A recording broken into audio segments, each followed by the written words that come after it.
So I've been wondering how to get this out for some time, and it pries up in this direction, so it pries up in the front. When you pull it out, there's some connectors to pull off here and one here. But I did snap off two little clips here. So on my model there was two connectors just where you can see. I don't think that's going to be a problem. What I did, I slipped the credit card under so I wouldn't mar up this surface, and then I was levering from here and slipped another credit card in here and worked my way around. So the clips, have a quick look at the clips. Where are they? There is one here, there's one here, and also on the other side you can see there's a side clip here and here, and there's no clips at this end. That's just hooked in under a lip. As you can see, it just sort of hooks in there. So not 100% sure why they snapped off. I was doing the usual thing. It's just one of those things that happens. As for getting the door off, yeah, there are a bunch of clips around the sides, and of course there is the infamous, there's a nut in here that you need to turn 90 degrees with a 10mm spanner. You just pop a spanner up in here and twist it around so it's running vertically. It's like a little wing nut, and then that pulls through a hole. There is a screw in here. The nice thing about that is it's actually captive. It's inside a little plastic container and it can't fall down inside the door. So that's nice. You don't have to worry about that. And what else we got? Yeah, so just running around the edges with a tool to pop things. Now this particular part of the door is hooked on. In fact, I'm still working my way around the clips, so I'll show those once I get it off. Once you get the door pried open a bit, there's a drain tube that pulls out here. There's the lower, yep, there's a clip here for the lower LED lamp you need to undo.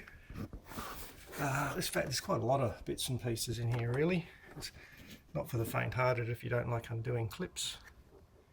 So I've pulled out the drain hose. I'm now working my way around the rest of the electrical connectors. It looks like there's one up here too. Where is there? Sorry, there's one up here. I'll have to look at that too. Okay, there's a lot of stuff on this door. I was trying to get into this to the outer skin, and I'll have a look at that in a minute. I might be able to get in through here somehow, and maybe through here. But I just want to talk about the connectors. So we have, this one's an LED connector, and to get that out, let me remind myself, I pushed a screwdriver in from the front under the clip, and then I could pull it out. This one down here on the lower is the LED at the bottom of the door. That was a squeeze type. This one on the switch, this is the rear, yep, the rear switch connector.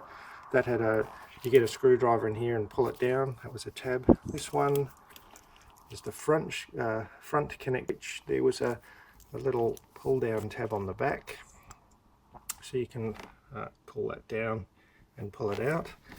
This one is the speaker. No, not the speaker. Yeah, this is the speaker. There's a speaker on the door, I think, for the tweeter. Yep, so this was a squeeze type. It's got, sorry about this video, squeeze type. This one is the, what's that one? Oh, this is the security LED. To get this one out, again, there was a hole in the clip, which I could push a screwdriver in and then pull this one out. And this one, I forget what this one's for. We'll go have a look in a minute. This one again was just a push a screwdriver in the little hole on the front. And we've got it off. So let's go have a look at the back door. Yep, so this is the LED for the door. So again, there was a little hole in this connector. I pushed a screwdriver in here and then it pulled apart. Yeah, the tweeter was a squeeze type. Coming around here, this is the drain tube in case, I suppose, you spill something inside your... Oh, it's for the umbrella, which I probably left in there. I did. Yeah, this is the umbrella, so that's a drain for the umbrella. I wonder what that was. This is the LED strip on the door, and I think, yeah, I pushed a screwdriver in this little hole here. And to get this off, let's go. What you do is you roll the green part forward until, yeah, you can get it past the top of here, and then it can lift up and out, and then there was also a little white clip that you could pull forward, and then this pops out. I'll show you that. So there's a little clip here that you can push forward, and that lets you pull it out of the slot. Unfortunately, the speaker's riveted in, so getting the speaker out would be a case of drilling it and re-riveting it, which is a bit of a pain. I can put some deadening on the back of this area, but it's a shame because I really want to get to the outer skin. In fact, I can probably pull this area apart too. Yeah, we'll have a look at that in a minute. For those of you who are interested, this little plastic screw here is the one you get underneath on the door and rotate 90 degrees. That's locked, that's open. There's an oval shaped hole. Let's go have a look at that in the back of the door here, so you can see that then just pulls through. Okay, so I managed to just basically pull this panel out, and there was just an electrical connector here. I've slid the door handle cable down and just undid a few connectors on it, and then you can just pop it out. Oh, by the way, there was a electrical connector with a grommet that I had to just push through the hole. Now I can get in. Interestingly enough, there's just one little panel of damping material here, and the rest of the door is just a big sheet of metal. So not a great design, so I'll see if I can get in there and what I can do. So let's see what we've got. A couple of panels at the top, to the back, and at the lower, yep, and some panels at the top, and some at the front and the bottom. That makes quite a big difference. So I have put some dampening on the back of the inside skin as well.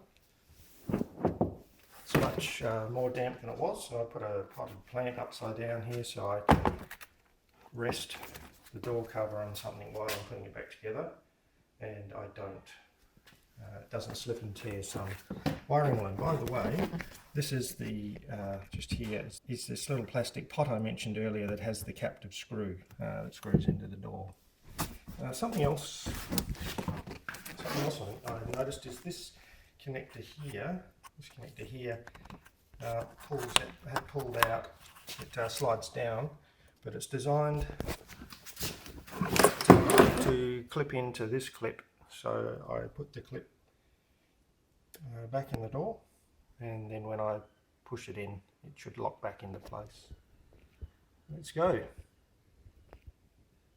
Getting it back on. So I've got an upturned potted plant pot, so I can prop it up in case it slips. I don't want to tear one of the wires, and then I'll start clipping everything back together. Just for reference, the yellow connector comes in the triangle shaped hole at the front, and the red connector came in the large open hole at the back.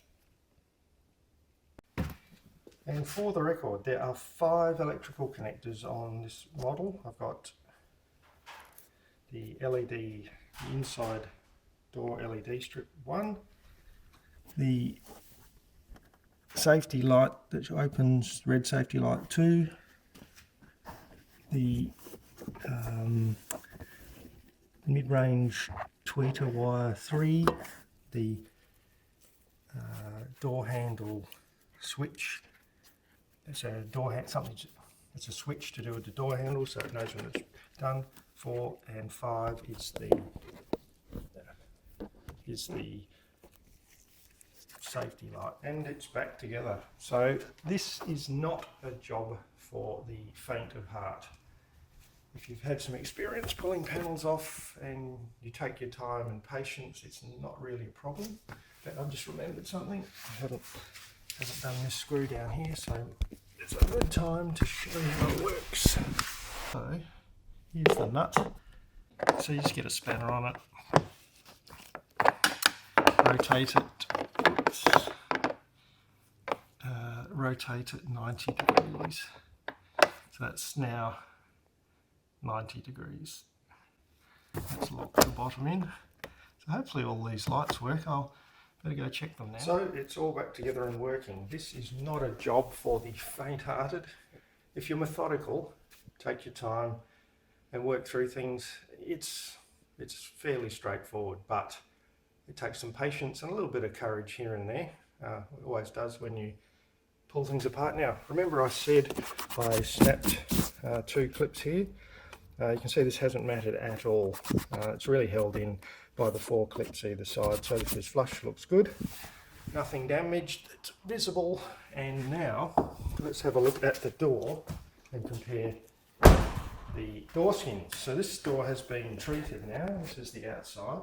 But the area that I was most concerned about before was down here.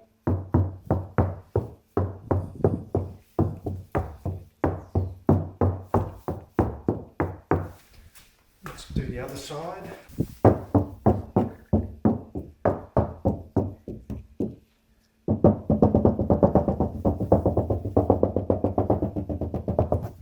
And this is the good side.